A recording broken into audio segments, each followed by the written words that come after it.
গ্যাংটকের সেক্রেটারিয়েট অফিসের সামনে থেকে রোপওয়ের বুকিং কাউন্টার 230 টাকা করে লাগবে এক একজন অ্যাডাল্ট পার্সনের টিকিট। টোটাল জার্নি টাইম 10 থেকে 15 মিনিট, খুব বেশি নয়। হয়ে গেছে, এরপর যাব।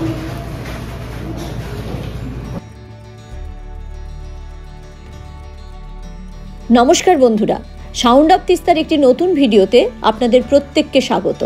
আমরা এখন দাঁড়িয়ে আছি গ্যাংটক লেজিসলেটিভ অ্যাসেম্বলির কাছে অবস্থিত নামনাং রোড রোপওয়ে স্টেশনে।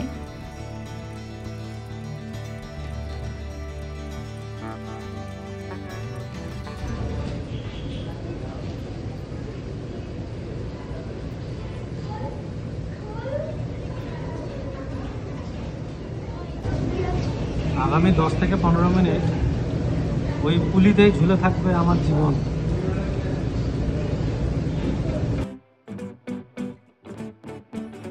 রোপওয়েতে আমরা উঠে গেছি, তবে এখানে কিন্তু কোনো বসার জায়গা নেই, দাঁড়িয়েই সফর হবে।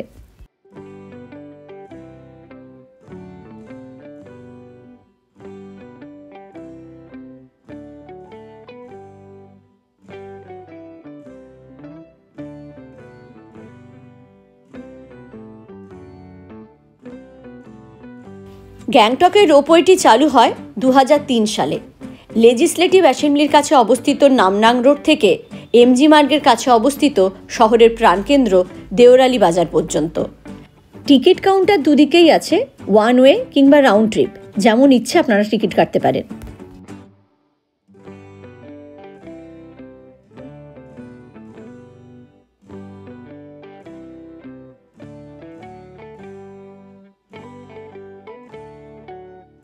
মাত্র 10 মিনিটের ছোট্ট একটা রাইড, কিন্তু পাখির চোখ থেকে এই সুন্দর গ্যাংটক শহরটাকে দেখার অনুভূতিটাই আলাদা।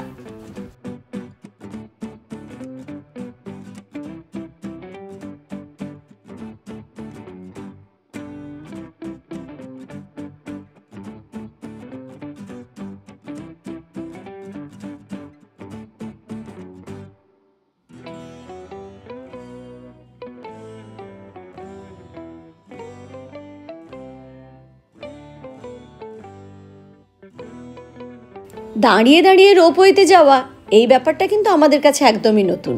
আপনাদের কোথাও অভিজ্ঞতা হয়েছে কি?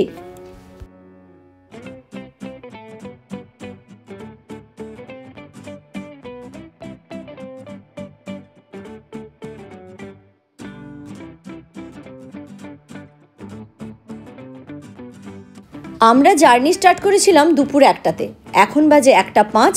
আমরা এসে পৌঁছলাম দেওরালি বাজারে।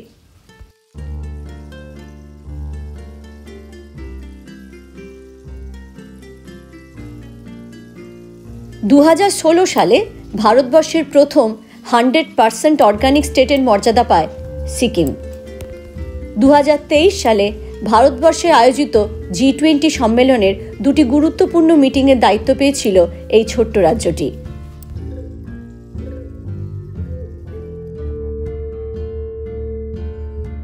এই ছোট্ট রাজ্য সিকিমকে বলা হয় ইন্দ্রকিল, অর্থাৎ ইন্দ্রদেবের উদ্যান, আর লেপচারা সিকিমকে বলে Mayel Lyang, the land of hidden paradise.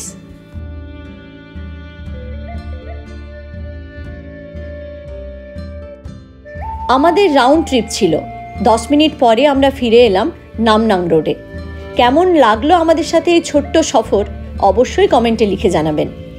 জানিয়ে রাখি, ঝড় বৃষ্টি কিংবা খুব বেশি জোরে হাওয়া দিলে রোপওয়ে কিন্তু বন্ধ থাকে।